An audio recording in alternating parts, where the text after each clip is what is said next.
year. Every year since 2004, the Nashville Public Library, in partnership with the Library Foundation, has given the Nashville Public Library Literary Award to an outstanding author.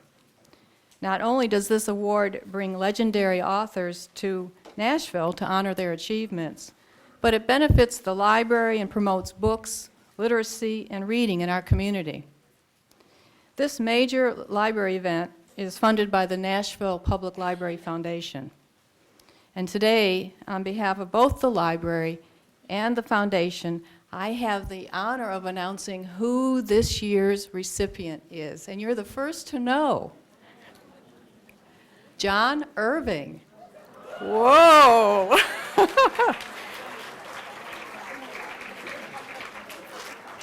For the past 30 years, this best-selling author has created a string of celebrated novels, including The World According to Garp, Hotel New Hampshire, Cider House Rules, A Prayer for Owen Meany, and in 2000 he received an Oscar for the screenplay of Cider House Rules.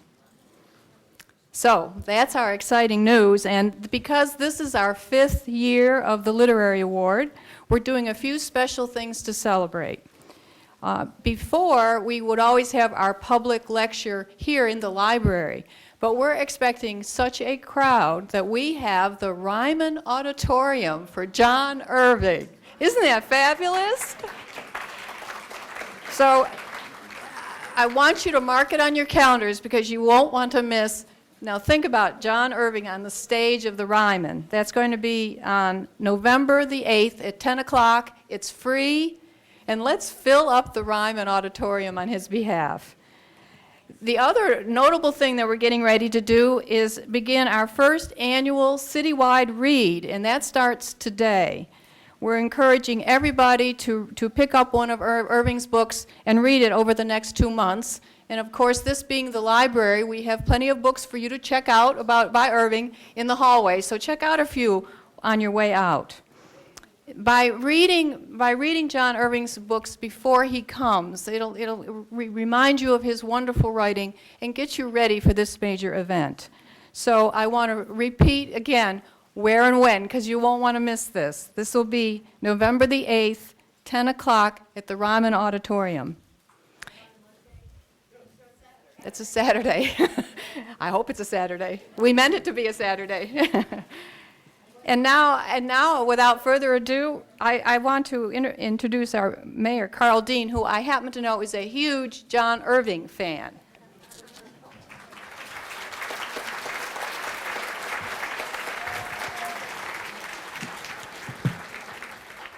Well, thank you, Donna. I am thrilled to be here and to participate in this announcement. I am a longtime fan of John Irving's work, and although I was not asked to make recommendations on what books you should be reading, I think I will. I started reading John Irving back when I was a first-year law student. I had not read, which came out before I went to law school, The World According to Garp. It came out in paperback shortly before I started law school in 1978. So I thought, when I was a first year, I thought I shouldn't give up pleasure reading entirely. And so I read The World According to Garp, which I thought was a fantastic book. And there are some earlier books he has that are also very good. But I would certainly encourage you to look at that book. Another book that I think is just excellent, and probably this is a good time to read it, would be The Cider House Rules, which shows he talks a lot about Charles Dickens' work, but it's a book that has the famous lines in it, "Good night, you princes of Maine, you kings of New England," which Dr. Lurch says to the orphans that he takes care of. But the book is really a study of and a discussion of and a philosophical questioning of abortion and adoption and families, and it's definitely a book worth reading. The Hotel New Hampshire, which to me, the best line in that book is from Coach Bob, and I use this line occasionally when I talk about what the city needs to be doing when it comes to education. Coach Bob always tells young people, you've got to get obsessed and you've got to stay obsessed. If you're going to do something right, get obsessed with it, and that's what we need to be doing.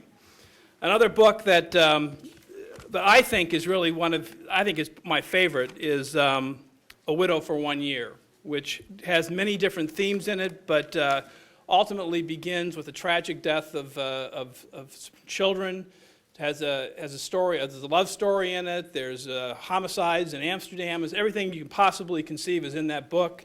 The author of that book, one of the protagonists of that book is a children's writer who writes a very memorable book called A Sound Like Someone Trying Not to Make a Sound. So every time I get nervous in my house or I'm scared, I always think the scariest thing you can think of is a sound of someone trying not to make a sound. And then finally, a prayer for Owen Meany, which is, has all the things that he generally writes about: free will, fathers and sons, death and resurrection. Well, let me just read the first sentence of this book. And this obviously is a book that I think has to deal with religion. You can tell from the title of it, A Prayer for Owen Meany. But here's the first sentence. I'm doomed to remember a boy with a wrecked voice, not because of his voice or because he was the smallest person I ever knew, or even because he was the instrument of my mother's death, but because he was the reason I believe in God. I am a Christian because of Owen Meany. I think you will find that book also to be well worth reading. I want to encourage all Nashvillians to get obsessed and stay obsessed with reading, to participate in the citywide read in preparation for John Irving's visit. Having him here in this city is truly an honor. I hope this first citywide read will bring our community closer together, and that this reading of Irving's work will spark interesting conversations and debates throughout the city. I know there will be a great crowd to see him in November. I know all of you will be eagerly reading his works in the days ahead, and I thank you all for your time and interest. Thanks.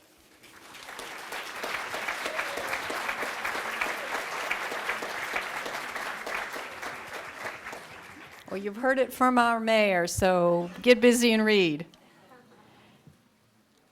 Well, now it's time for our program, but before I just begin, one more thing I wanted to say. This is the 7th year.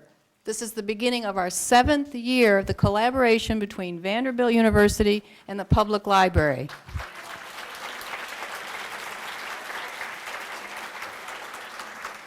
And it all began with a phone call from Professor Wood. That's how it began. We consider this one of our most important collaborations, and you've been wonderful attendees, and I'll bet some of you have been attending for 7 years, so we thank you for that. And so now I would like to introduce Christine Bradley, who is the Assistant Vice Chancellor of Community, Neighborhood, and Government Relations for Vanderbilt University. Christine?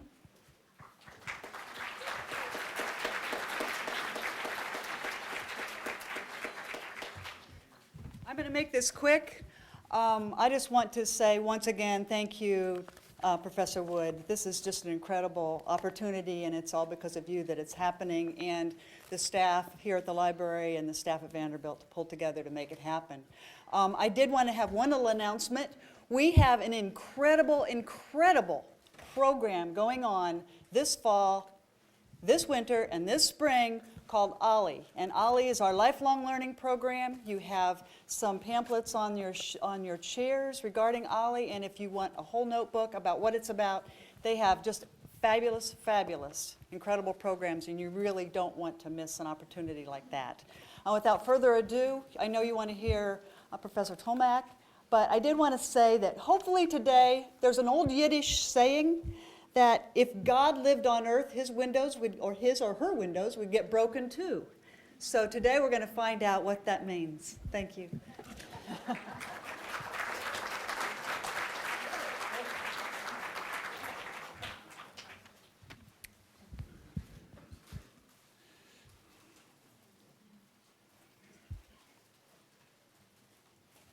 Well, thank you, Donna, for accepting that original phone call.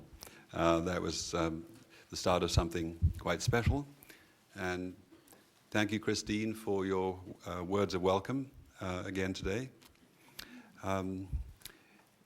Interestingly, hearing those words about John Irving, I think that many of the issues that he's dealing with are actually dealt with systematically and very reflectively by our speaker today, Jeffrey Tlumak. The first thing to say about Jeffrey is that he's a real philosopher and a really good one, and I say that because these thinking out of the box talks are described, as you know, as having a philosophical flavor, But as you know, we sometimes serve not just a philosophically flavored dish, but philosophy itself. And today is one of those occasions. Professor Tlumak received his MA and PhD from the University of Massachusetts and has spent his professional career at Vanderbilt, where we're now proud to have him as the chair of the philosophy department. He's an award-winning teacher, he's very active in the profession, and he's the author of numerous published papers and presentations. His teaching and his research are largely focused on what we quaintly call modern philosophy. I think, when you think like modern dance, you think really up-to-date stuff. Well, modern philosophy for us begins in the 17th century and ends in the late 18th century, and includes people like Descartes and Leibniz, Spinoza, and Hume, and Kant. And 2 years ago, Jeffrey published a major volume with Routledge called Classical Modern Philosophy, establishing him as an expert in this field. Within this historical envelope, and continuing in many contemporary debates, he's pursued interests in the emotions, especially love and romantic love, in the problem of skepticism, in the connection between knowledge and value, and the full range of metaphysical questions to which his next book is devoted. His talk today, focusing on the question of evil, overlaps many of these concerns, metaphysical questions about God, and how our deepest concerns like free will, good and evil, knowledge and power are all interlinked, and how a certain skeptical reflection can unlock these connections. Listening to the radio yesterday, I heard a woman say that she'd lost her first house to Isadora, her second to Katrina, and was now expected to lose a third to Gustav. She then added that God had looked after her before, and he would do so again. Now, doubtless this was a comforting thought, but you don't need to be a philosopher to want to jump in and echo Job in asking, how could God let such a string of tragedies happen to this poor soul? Doesn't he care, or can't he stop them? One way or the other, his image is surely tarnished. Well, philosophers and theologians try to think these kinds of questions through. And our speaker today tries also to ponder what's revealed by our deeper commitments when we try to think them through. When I said that Jeffrey's a real philosopher, I didn't just mean that he's a professional. He also lives and breathes philosophy. It's hard to go past his office in the department without witnessing an impassioned dialogue with an eager student or an earnest colleague. And I'm delighted that he can share some of that reflected passion with us today. His talk's entitled, I think, The Philosophical Significance of Evil. Jeffrey.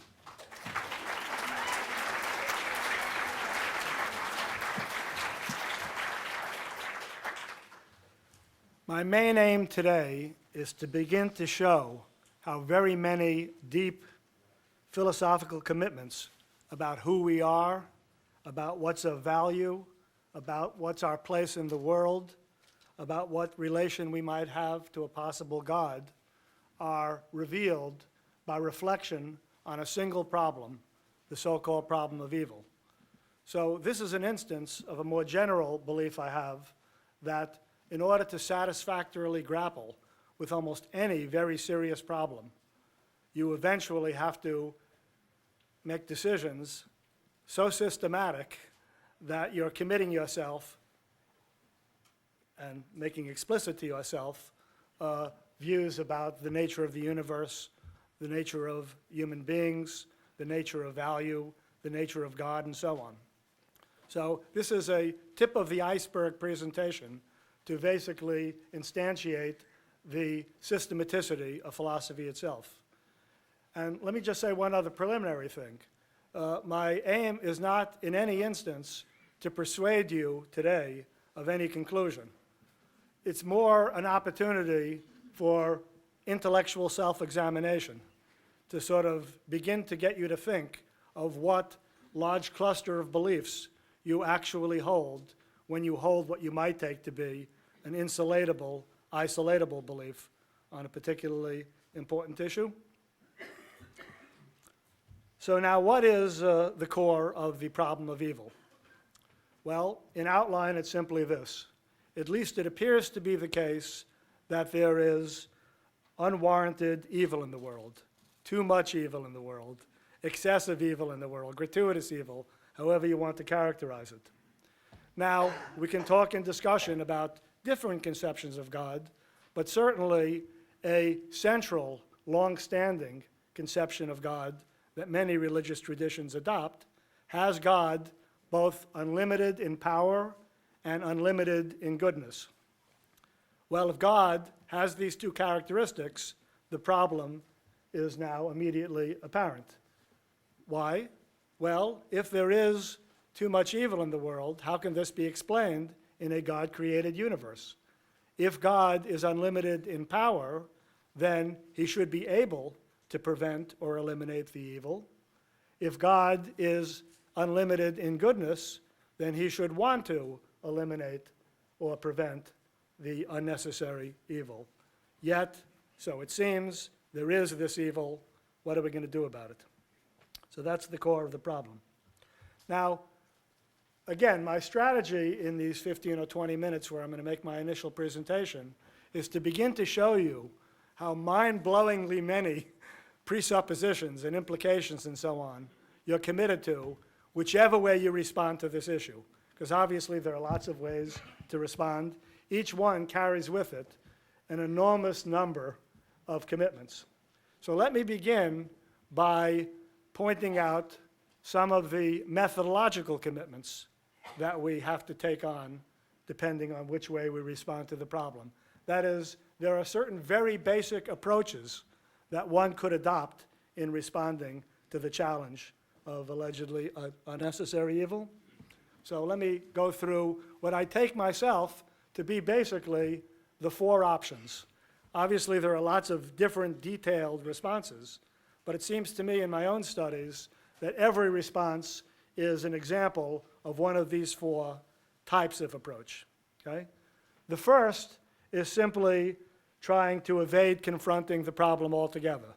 Now again, as a teaching philosopher, this is not of interest to me in my classroom, right? Because after all, the job is to try to use evidence and reason to try to come up with the best reaction to a certain issue. But I'm not precluding this as in the final analysis the way to go. It may be that after you've struggled mightily, and in fact generations of people have struggled mightily to grapple with the problem, and they find they can't make adequate headway, maybe the thing you want to do in the final analysis is throw up your hands and say, this is a mystery, we're just sort of puny, finite creatures, it's beyond our capacity to figure these things out, end of story. So I'm not even poo-pooing that as a response, but it's obviously not the one in my current role that I want to dwell on, right? It may be sort of a last resort, but I'm wondering whether we can't make some kind of serious headway in responding to the challenge of evil. But anyhow, the first response, and part of my point, and I won't repeat this over and over again, because to belabor it would just become boring, is that in each case, it shows something very significant about how you tend to respond to a problem. I mean, there's a whole cluster of things that is indicated by the fact that your response, either initially or eventually, is it's a mystery that we can't discuss. Let's just consign ourselves to silence and either suffer, or some traditions take the suffering to be a sign of our need for God. I mean, maybe there are traditions where the very evil I'm talking about is not a challenge to God, but a rationale for believing in God. So that's the first response, which I'm really going to set aside. The second, and again, there are many instances of it, is to deny that there can be a problem. Let me just give you one example of this kind of response so that you appreciate what I have in mind. Here's a way to deny that you have a problem. There's a kind of ethical theory which says that what's right or wrong, what's good or evil, is simply what God chooses, is simply what God decides. This is called theistic voluntarism in the literature. So in other words, there are no independent standards, there are no independent values that guide God in deciding what to do, how to create the world. No, everything, your existence, my existence, values, mathematics, logic, everything depends on God's creative choice. Well, suppose that were true. If value itself is simply whatever God chooses, then there obviously is no problem of evil, right? because you look at what he created, it follows according to this theory that it's not evil, it's good, end of story. See what I mean?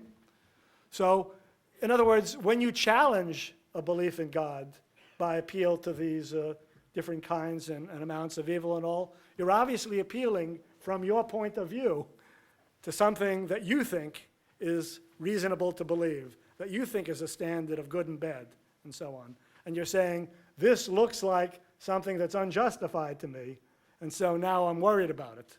But of course, if whatever God chooses is good, then there obviously can't be a problem of evil. The next two solutions are the ones that I'm most interested in discussing with you today. The third is a full head-on effort to try to respond to the problem. That is, you take the problem seriously, as really, if you think about it, most religious traditions do, right? If you even think about the kinds of prescriptions of helping the poor and so on and so forth that religion entails, they're acknowledging that there are these defects, these deficiencies that you're trying to remedy and so on. So the third kind of solution, which has the most glorious and long-standing history in philosophy, is called theodicy. Theodicy is an attempt to fully take the problem seriously and then to try to explain God's purposes and so on in such a way that we see that he is not limited in power, that he is not limited in goodness, that the fully robust God that we might be committed to is not really seriously challenged by the existence of evil. And there'll be many examples of this. This is what I'm going to talk about in a few minutes for the rest of my time. But the fourth type of solution, which has become increasingly popular actually in the second half of the 20th century in various kinds of Protestant theologies and so on, is what's sometimes called a kind of limited theism. What we do if we're limited theists is we try to preserve the essential religious values that cause us to be theists in the first place, but we sort of scale back our conception of God. So I'll actually give you one example I noticed when we were coming in today with David, that there are some books on display. One of the books on display is a book called When Bad Things Happen to Good People by Rabbi Harold Kushner. If you've read that book, you know basically his solution to the problem of evil. He basically says the way to really understand God is as a God who is absolutely perfectly good. And that, by the way, is vital to what I think of as my commitment to God. I mean, if God was somehow deficient morally, he wouldn't function as he needs to function in my moral scheme, where, for example, I base my my moral commitments, in fact, on certain theological propositions and so on. But what I do say, according to Kushner, I'm reporting Kushner now, is that God is not unlimited in power. God is not some kind of like controlling marionette who can make things happen however he sees fit, so that we should blame him for the way things go, as if, he had complete control. No, in fact, on this view, Kushner's view, God is utterly anguished. I mean, you almost have the image when you read his words of God himself. Now, this is metaphorical, obviously. I'm not ascribing a body to God or anything. As kind of wringing his hands in anguish at the suffering his beloved creatures are going through and so on. But he simply can't pull off the prevention or elimination of evil on his own.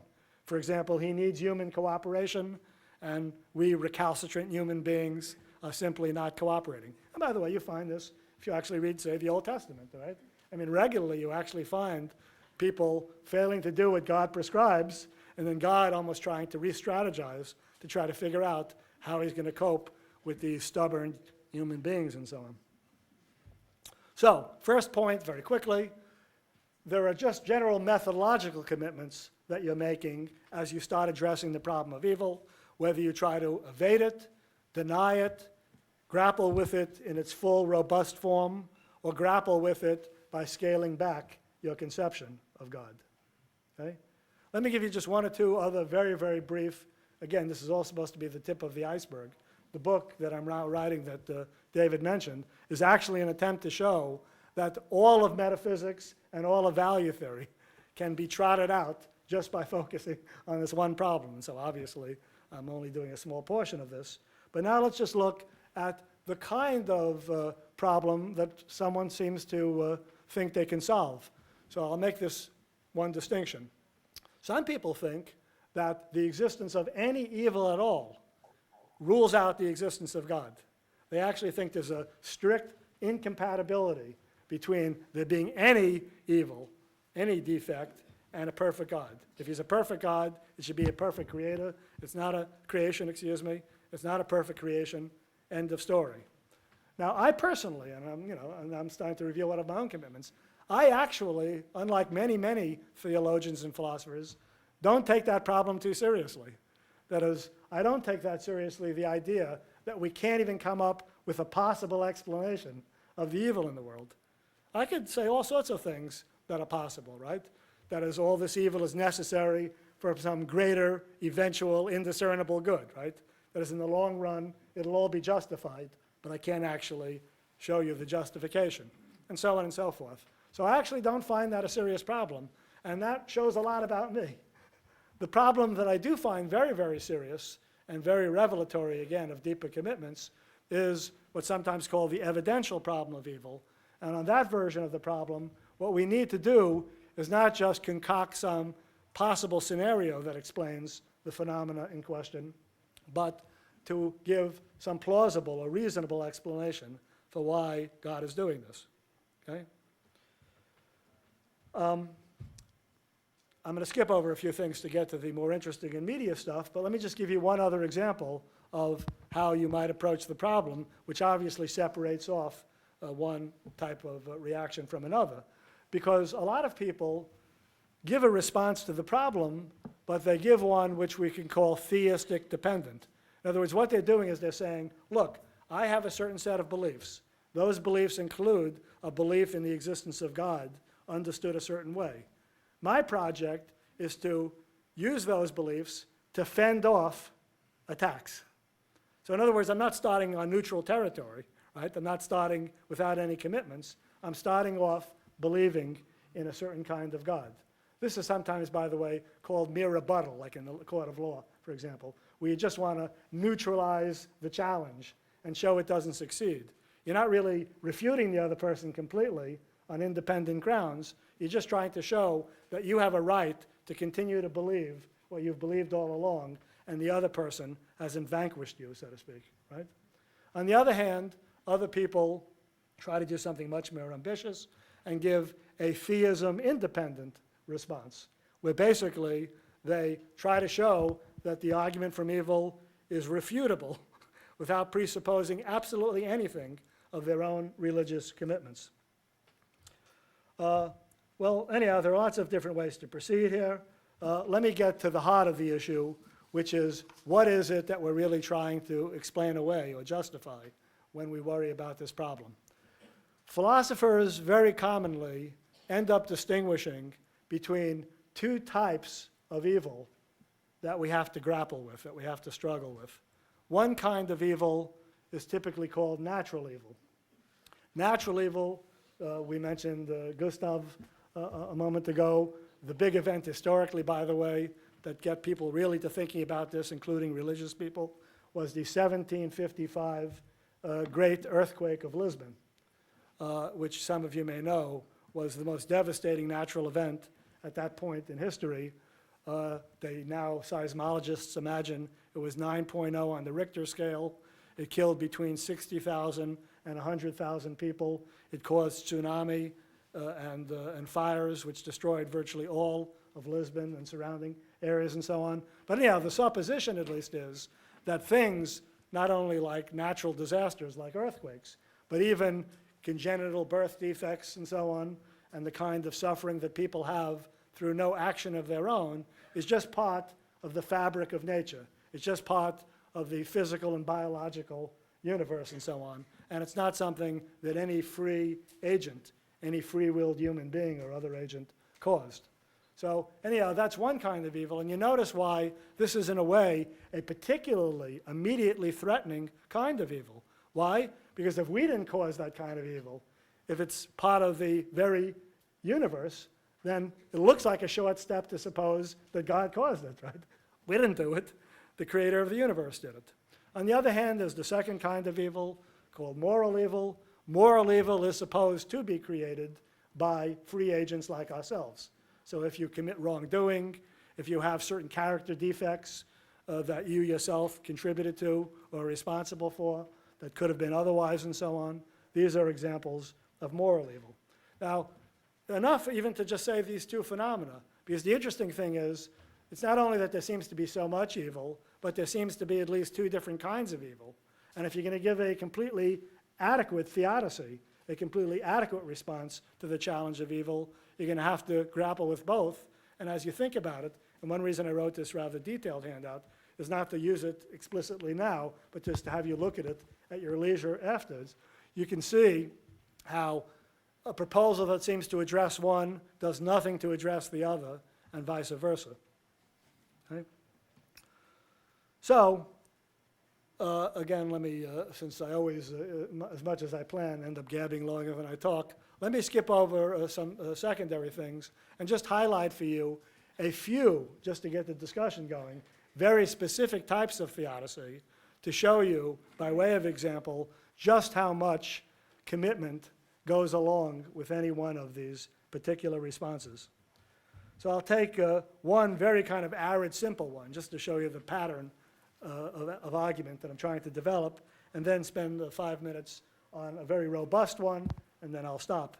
So the relatively uninteresting one, but again, I say one that shows you the kind of thing I'm trying to do, is that some people say, look, there can't be a problem of evil that's insoluble because it's just a matter of logic that the very existence of evil, the very existence of good requires the existence of evil. In other words, think of it in terms of correlatives. Suppose someone said, all coins are counterfeit.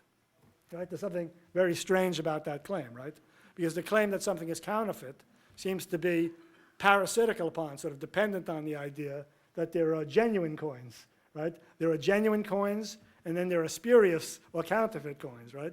So for someone to say there could only be counterfeit coins doesn't seem to make any sense, right? So someone in a similar vein would say that there has to be evil, at least some evil, because good could not exist without it, okay?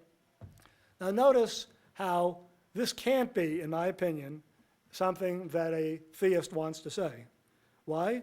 Because you don't want to solve the problem of evil by destroying some component of your theism somewhere else in your belief system, right? We have belief systems that have interconnected components. So what would happen if you said the existence of good requires the existence of evil? Well, as far as I can say, that means one of two things. Either for anything whatsoever, for it to have any good in it, it has to have some evil in it. Can't say that, right? That right away denies the existence of an all-good God, right? Because if God has some good in it, he has some evil in it, so he's not all good. That's no good. What if you said, well, no, that's not what I mean. What I mean is, for there to be good anywhere in the entire system, there has to be at least some evil, somewhere else at least in the entire system.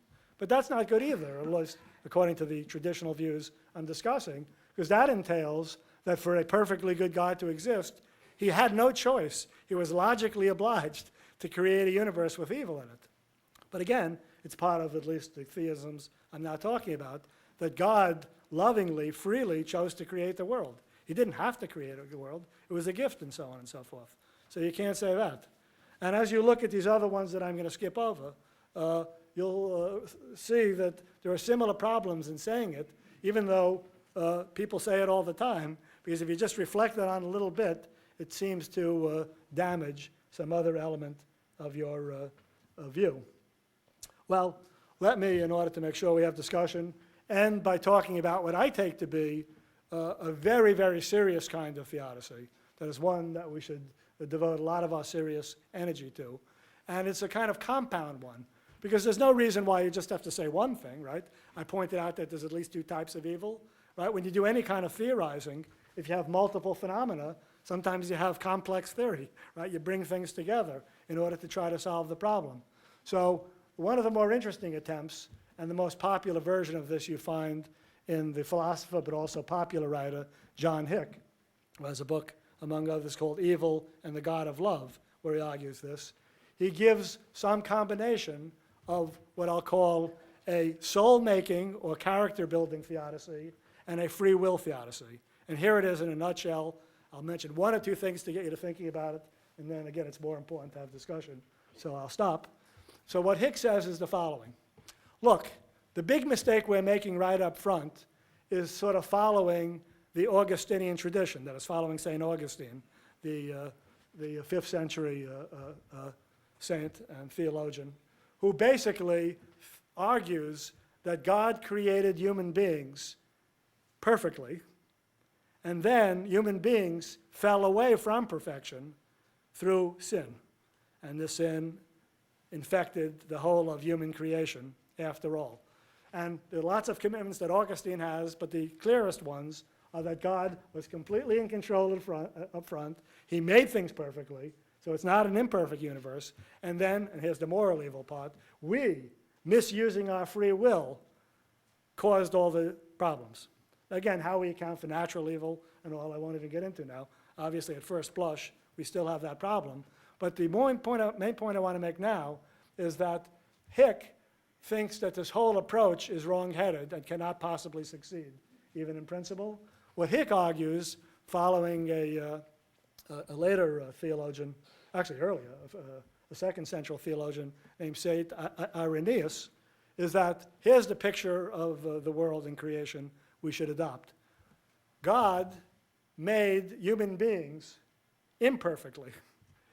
He made them, no, I'm not saying that they are like slugs or dirt or anything like that, but the plan that God had, which allows us to understand all the evil in the universe, is that God created us as imperfect beings with free will in the most robust sense, so that he literally couldn't control what we do. If we're genuinely free, then God can't make us do anything. And that the task of human existence is to basically freely develop a fully moral personality. That is what we're trying to do. He uses the Greek phrases, the movement from bios to zoe. That is the movement from this imperfect initial creation to a life that is fully virtuous and is in loving relation to God, which are the two cornerstones of his own religious belief. That is, love thy neighbor as you love yourself, and love God, and so on, right? And his point in a nutshell is that you cannot possibly achieve the highest values by having them handed to you on a silver platter. That is, God could not optimally just make you virtuous or make you love him ab initio, that is up front and so on.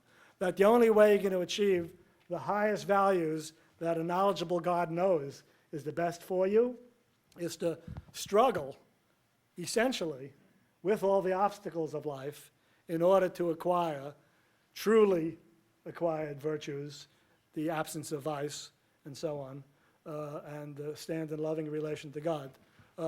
Now, I'll allow this to come out in discussion, but there are so many things that are implied by this solution. Again, my point is not to say good or bad, good or bad, but it's a wonderful example of how if we had 5 hours and just talked about the outlines of this proposal, you would be amazed how half of philosophy comes into play. So. How does this thing? Just lift it up?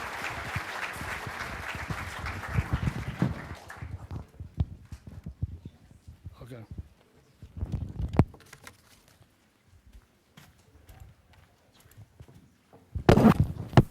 Well, thank you very much. What we're going to do now is I'll just ask Jeffrey a couple of questions up here, and then turn it over to the floor. I think that the first question I would ask you is about the very word evil. I mean, you call it in the handout, which is really helpful. Helpful to me because I could read it ahead of time. You talk about the data, and you pretty well say, well, there is evil in the world, and the problem is how to explain it. Now, if I were being a bit more skeptical, I would say, you know, even to say that there's evil, whether natural or moral, is already almost a theological judgment. In the sense you're presupposing the God problem by describing things like that. And I'll give you a couple of examples. You know, sometimes you hear about foxes getting into the chicken coop and killing all the chickens and then just sort of wandering off. And you think, you know, that's it's evil, you know. It's not evil, it's just the fox doing what foxes do.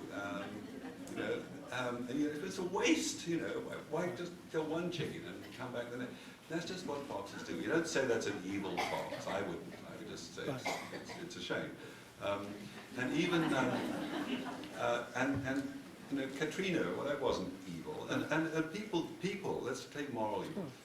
People do some awful things, but you could argue that most of if not all the evil things that people do are done out of ignorance. If they really thought things through, they wouldn't act like that. So I'm just sort of asking you the question, are you loading the dice in setting it up like this? And what would you do to someone who said, look, evil is already a theological projection? Right. Well, given my aim today, I want to utterly endorse the kind of question you're asking. Because what I'm saying, in effect, is that if you, for example, deny or doubt, say, the existence of natural evil, but say, embrace the worry of moral evil, this shows an awful lot. I happen to agree, for example, that if a female fox, a vixen, mistreated her pups and so on, I would not say, you blameworthy, naughty fox, I condemn you and so on. I would say it's unfortunate, I'm sorry to have seen it, but I wouldn't ascribe blame to the fox as I would say to a human being. Now that shows something about my view. And indeed, if you take it to the extreme, it might even get to the generalization that we should not take seriously as a datum, just as a first step now, David, the existence of natural evil. That is, we really shouldn't consider things that just happen, animal predation and so on. This is just how the world is. It's not a moral category, and so on and so forth. I'm not trying now to argue it one way or the other. I'm just trying to show, if as many religious people, you think the only kind of evil is what's called sin, and that's moral evil, that shows a lot already about what you think. And the same is true of the other things you said as well. So, if we want, I could actually start taking a stand on these positions, but my only concern now is to be exploratory and show how, in particular, if we went whole hog and said, there's no kind of evil, moral or natural, you'd be saying so much about a certain kind of value theory, about the difference between objective and subjective values, right? Suppose you think that there are certain legitimate subjective values, like pain. Pain is bad, pain is evil. And someone says, no, your perspective doesn't matter. The only evils are these timeless objective things and so on. You see what I mean? They're just...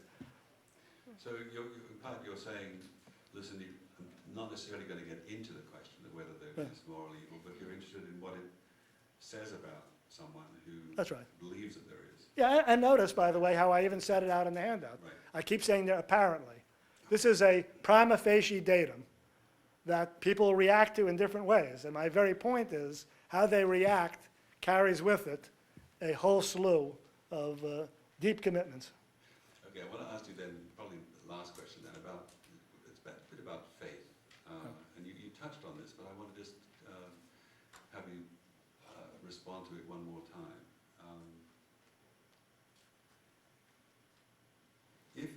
If you could show that somebody's belief in God was no different from believing in a square circle, it really had that level of contradiction built into it, wouldn't they be obliged to stop having that belief? And I want to give you a sort of an example. Supposing you apply for a refund from the IRS, and you work it out, it's $1,436, right? And they send you back a check for, $76. And they agree with the math, they agree with everything, but they're just going to give you $76. And you say, well, you can't do that. Look, you've agreed with all this. And what happened to the refund that I asked for? And they said, listen, faith. It's true, that's what the arithmetic does. We're going to give you the faith-based refund. You can't do that. You can't do that. It's just, why is it different if someone... I see the point. Could I give you a brief two-level response? One, a little bit now from my own point of view, since you're asking the question more pointedly, and then an example of a different point of view, with very different set of commitments that you teach all the time, by the way, in your Kierkegaard and Nietzsche course, that would be one that I would not subscribe to. So I happen to think that if This is an ad hominem argument. this is correct. But ad hominems are not always bad, by the way, if they show internal inconsistencies in your opponent's position and so on. But look, notice what I said when I was actually talking about methodology. I even said about myself that I do not take the logical problem seriously, but I'm very worried about the evidential or probabilistic problem. Now, if someone could give a strong logical version of the argument, or more directly show that the very notion of omnipotence, for example, of all-powerfulness, is incoherent. Quick example, very quick. There's a famous medieval puzzle. Could God create a stone so heavy that he could not lift it? Well, this is supposed to be an ineliminable paradox. That is, if he could create the stone, if he can't create the stone, he's limited in power. He can't create the stone. If he can't create the stone, what is it that he's creating? Something so heavy that afterwards he can't lift it. So again, he's limited. Now, I think there are responses to that. But if the very notion of God were incoherent or contradictory, I myself would say, then you really don't have a rational right or any kind of right to believe in God. But now take someone like Kierkegaard, who I say David teaches, and I'm going to give a bastardized version, by the way, of Kierkegaard for quick consumption. But one way I at least understand Kierkegaard and his very strong fideistic, that is, faith-based position. Because, you know, in the tradition, a lot of people thought you can believe on faith, but reason can assist faith. Reason can supplement faith, but not for Kierkegaard.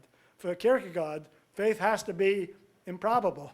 In fact, I'll just put it very quickly. For Kierkegaard, the more incoherent the belief is, the more the merrier, so to speak. He says, bring it on. This is the God I believe in, you know. Truth is subjectivity. It doesn't have to satisfy these objective standards. So again, I'm not even in this context now trying to stiff-arm Kierkegaard, but just to point out, look how different a general vision of the world one would adopt accordingly. I think it's time with lots of eager faces there and hands. Do we have the microphone ready? And we'll get some questions. What we're going to do is just collect a few questions and then ask Jeffrey to respond to all of them at the end.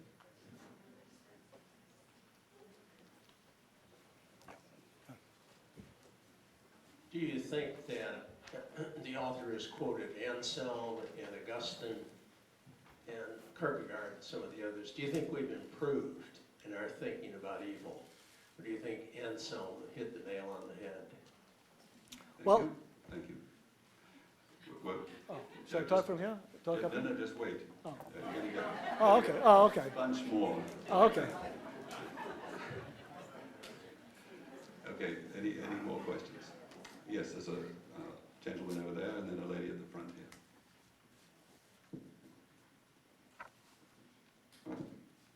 In her famous song in South Pacific, Mary Martin tells us that we have to be taught to hate. As when we're born, I guess we're pretty egocentric. We're concerned about being fed and so forth. But as we grow older, if we remain egocentric, the thrust of our lives becomes not evil necessarily, but a failure to love other folks and to care about other folks and to not be charitable and compassionate. It seems to me that we have to be taught to hate, but we have to be taught to love also. Thank you. Is that a lady at the front here?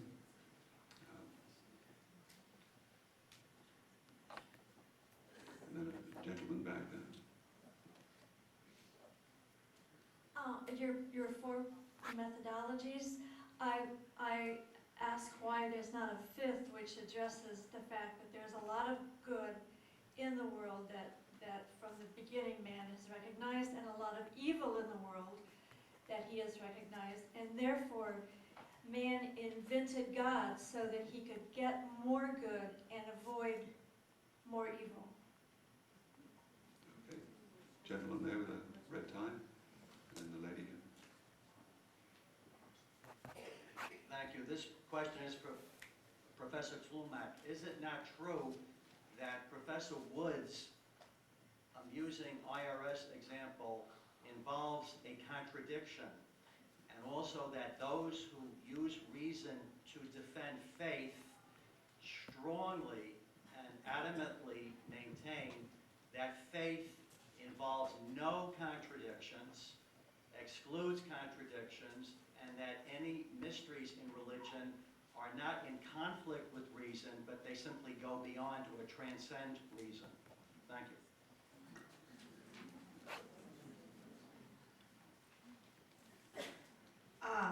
My question is, does evil imply intention?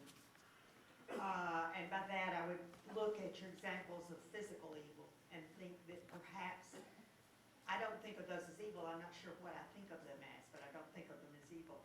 And the second thing is evil a matter of perception? And I give an example, my granddaughter who saw a cat attack a bird, and we were so disturbed that she would see this terrible thing happening. And after she saw it, she turned to her father and said, he thought it was tasty. 2.5.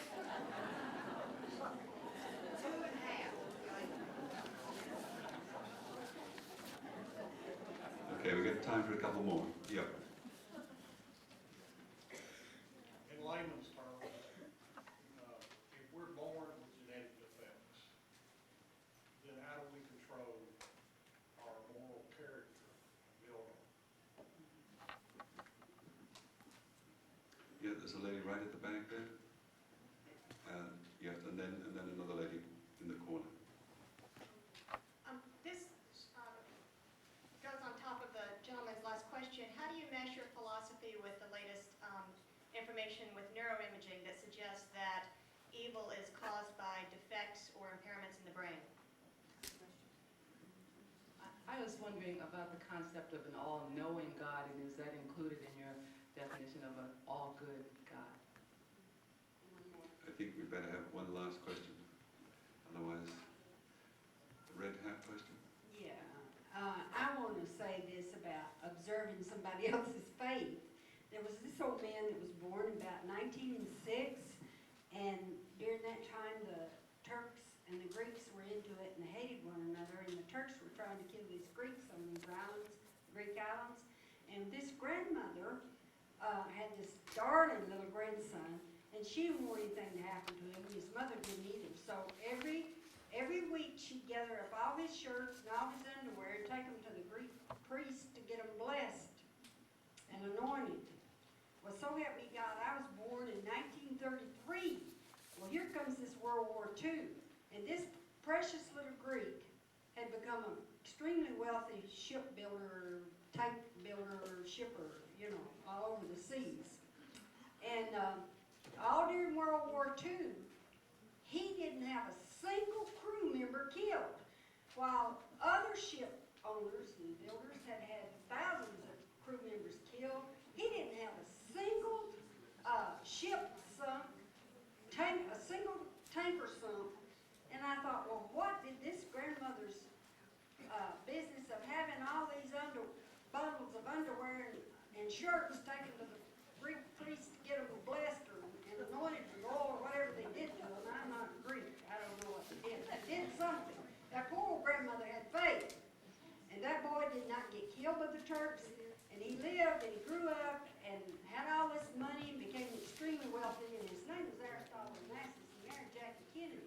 But in retrospect, I can see where somebody else's faith had something to do with his being so safe all those years and not getting his ship sunk, not getting his crew members killed.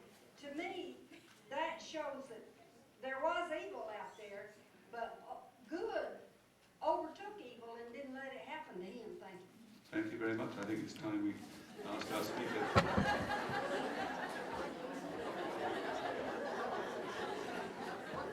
It's a good thing I have a good memory. Do I need to bring this back?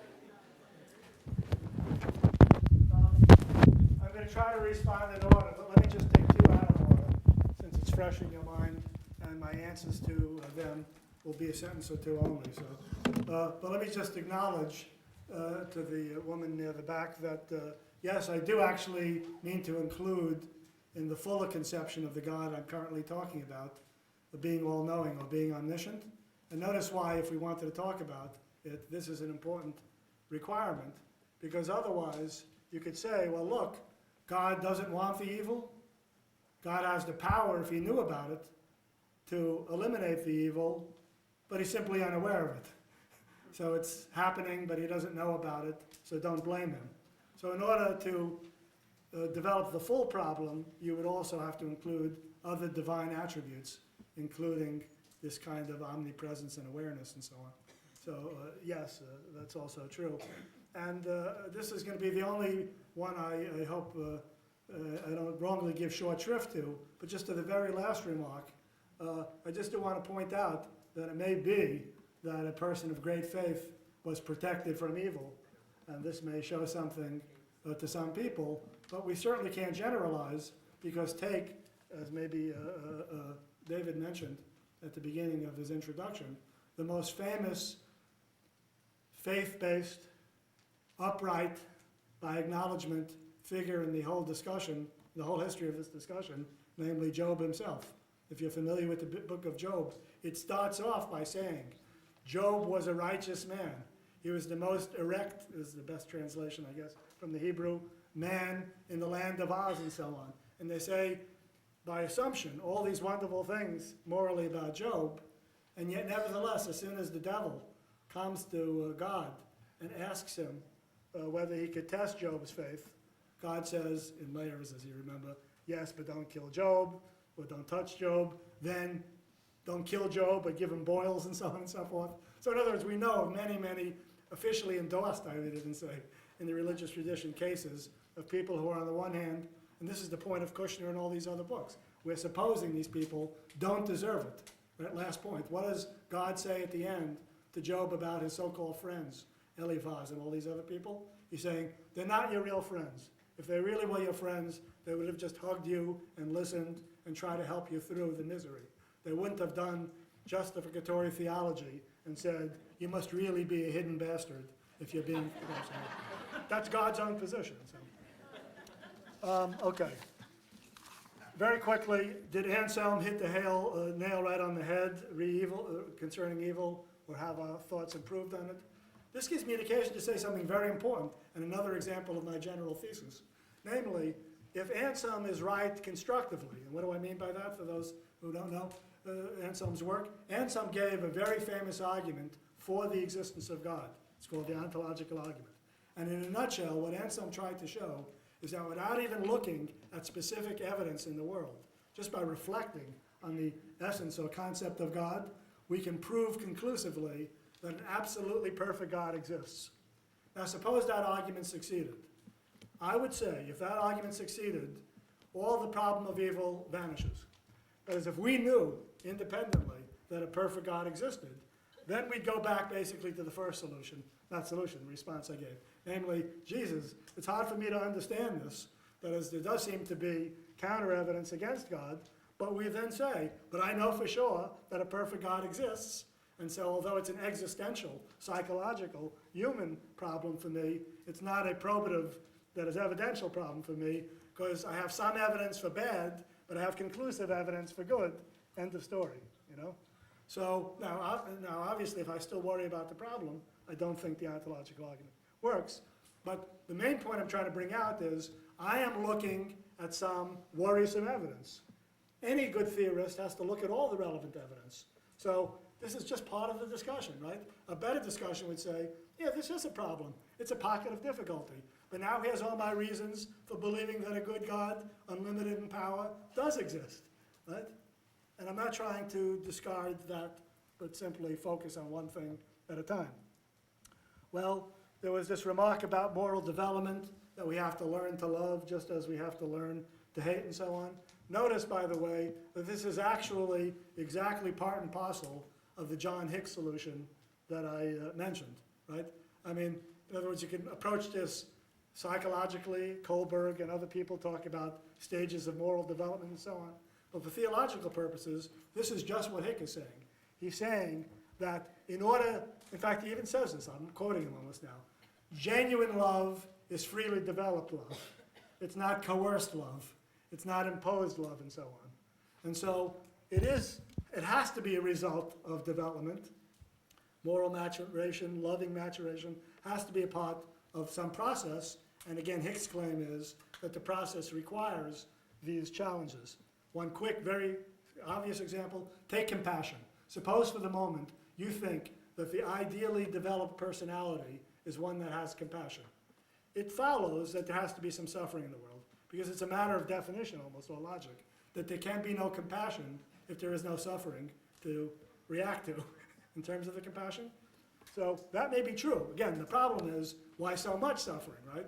You could develop the compassion in me with exposure to a limited amount of suffering, and we all know as a matter of psychological truth that the amounts of evil in the world not only don't develop positive moral traits, but often crush people, often cause resentment, often, in effect, move people in the other direction.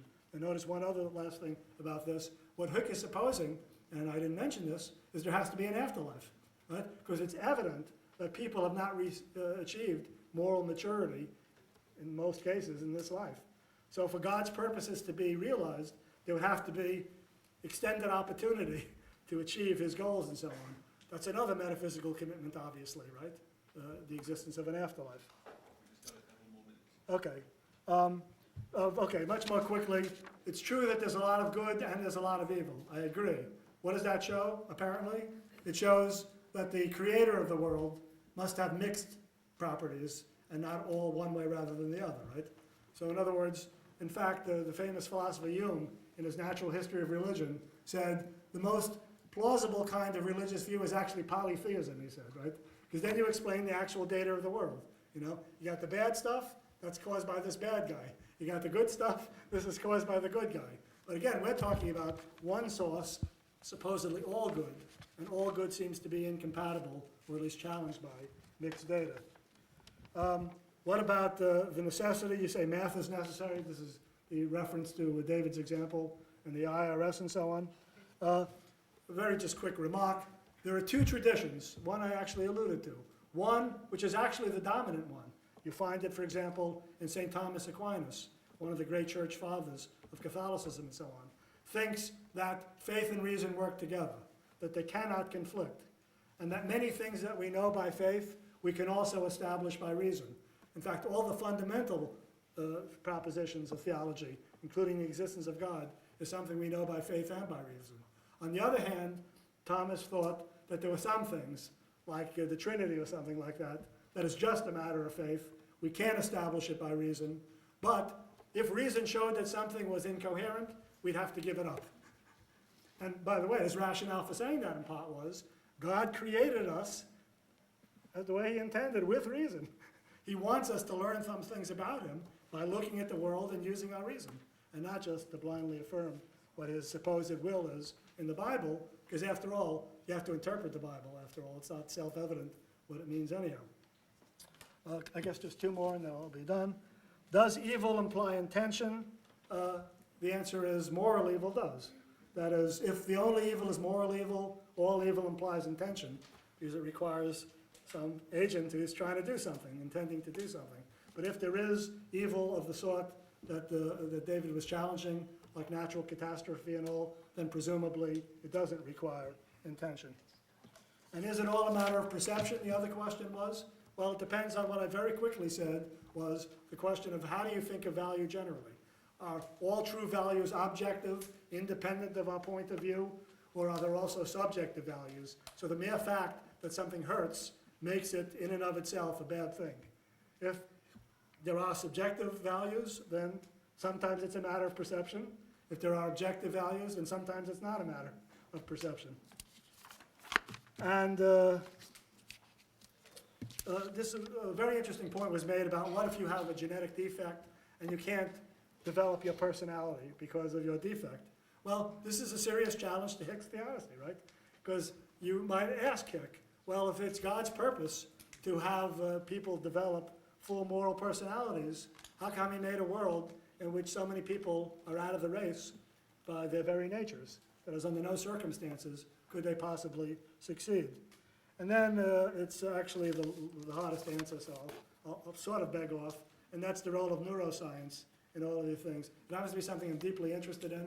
I do think that science generally, and neuroscience in particular, has interesting things to say about who we are and imposes certain constraints on good answers, but I don't think that any answer to a serious philosophical problem, including the problem of evil, can be adequately addressed by appealing to any kind of scientific view.